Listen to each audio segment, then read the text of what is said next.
Sot s'ka dhënë afati paraqitjes profesionistëve të interesuar për antarë të trupit ad hoc që do të monitoroj mediat para dhe gjatë kohës së zgjedhjeve, si dhe për paraqitjen në pozitën e redaktorit të programit informativ të radio-televizionit Maqedonisë.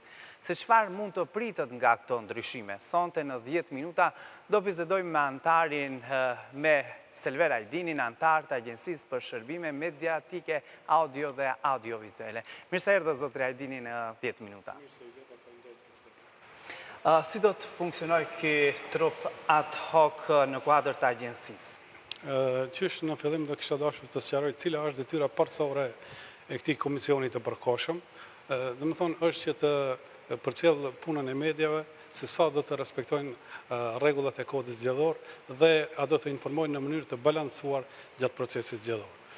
Unë kujtoj që ata do të funksionojnë shumë normalisht, do të shfrytëzojnë ambientet e agjencisë, do të bashkëpunojnë me shërbimet profesionale pranë agjencisë, fundit ata do ta marrin rrogën nga buxheti i agjencisë. Si do t'jetë tani këto marrëdhënie me këtë komision ad hoc, a do t'jetë i pavarur, apo si do funksionojnë në kuadër të agjencisë? E thash që ata do t'janë në bashkëpunim të ngushtë me shërbimet profesionale, të cilat pranë agjencisë janë në një numër jashtëzakonisht të theksuar, diku kemi të 60 punëtorë të angazhuar.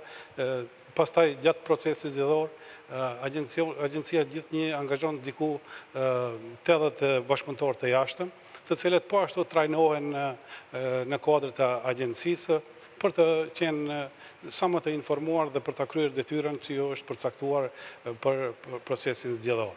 Kujtoj që këta do të janë në shërbim të këtij trupi të përkohshëm. Agjencia ka kapacitet që këto pa trupin ad hoc deri tani që nuk ishte i formuar, a ka pasur kapacitet që të menaxhojë një gjë të tillë? I nderuar zemër, nuk bëhet fjalë këtu për kapacitete teknike. Ju e dini që për krijimin e këtij komisioni të pavarur janë zhvilluar bisedime të rënda dhe si marrëveshje kompromisi është arritur që të krijohet ky trup prej 5 antarësh, nga të cilët 4 do të propozojnë partitë dhe antarin e 5 do ta zgjedhin me konsenzus. Vlen të theksohet se njëri nga këta 5 antarë duhet të jetë shqiptar.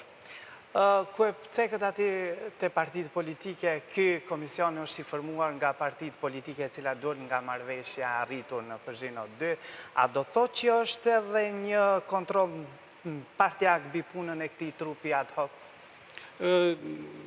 Kujtoj që të gjithë ne kemi preferenca të caktuara politike, mirë po në momentin kur merr një detyrë të rëndësishme, atëherë preferencat duhet të lihen anësh dhe në mënyrën më dinjitoze, serioze duhet kryhet puna për të cilën je angazhuar. Në këtë ligj do me thonë që është më e reja, do formohet dhe një kanal, i dytë në RTVM, a do të jetë që është tani në gjuhën shqipe do jetë. Çfarë nënkupton kjo lidhje me reformët në media në Maqedoni në vend? Kujtoj edhe që kjo është një hap drejt ndryshimeve në sferën e mediave, një hap shumë i rëndësishëm dhe i theksuar për sa i përket çështjes shqiptare.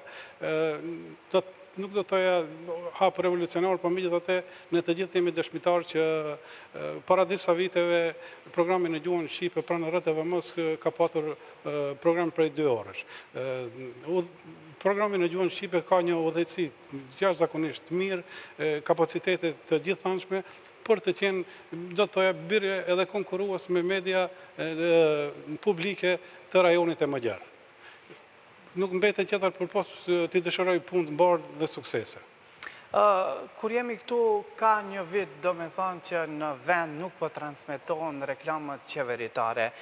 Cili është qëndrimi juaj për ligjin e ri, do me thonë për reklamim qeveritari, cili është në procedurë parlamentare? Edhe rreth kësaj çështje ka 2 mendime.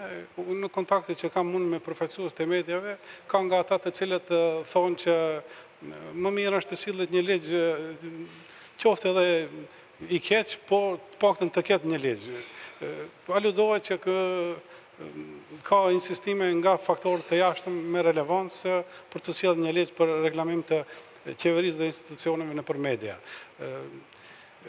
Ajo që mas shumë ti u intereson medjave dhe përfaqësuesve të medjave është se një nga parametrat për të ndarë këto mjete është edhe rejtingu i shikueshmërisë.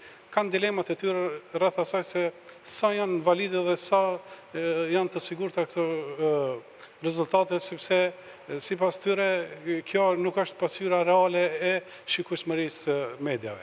Mendoj që në këtë drejtim duhet t'i qasin më seriozisht që krijohet një besueshmëri të përfaqësuesit të medjave se këto kërkime janë valide dhe rezultati është ai që është.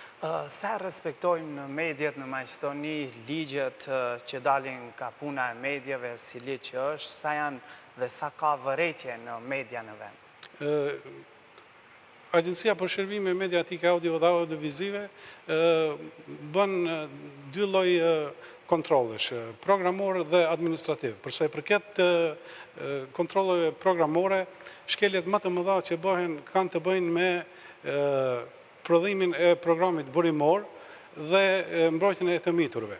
Ndërsa përsa i përket kontrolleve administrative, më shumë ka të bëjnë me ligjin për media, ku aty bëhet kontroll gazetave, sidomos gabimet më të mëdha dhe shkeljet më të mëdha bëhen rreth impresumit.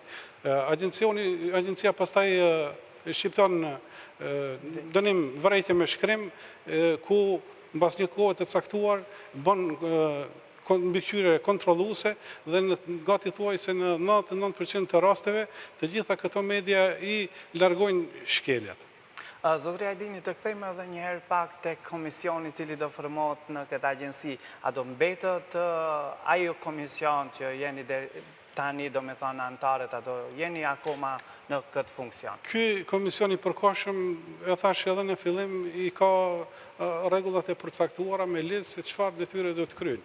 Ne vazhdojmë akoma të mbetemi pjesë e këshillit të agjencisë, kurse ata janë mirë pritur nga ana jonë, do u shërbejmë për gjithë çfarë që kanë nevojë. Zotri Ajdini, faleminderit, kaq ishin minutët në këtë emision. Ju lutem, Knes. Faleminderit. Ishte emisioni 10 minuta me antarin e Agjensisë për Shërbime Mediatike Audio dhe Audiovizuale. Qëndroni akoma me televizionin 21 pas pak lajmet në gjuhën maqedonse.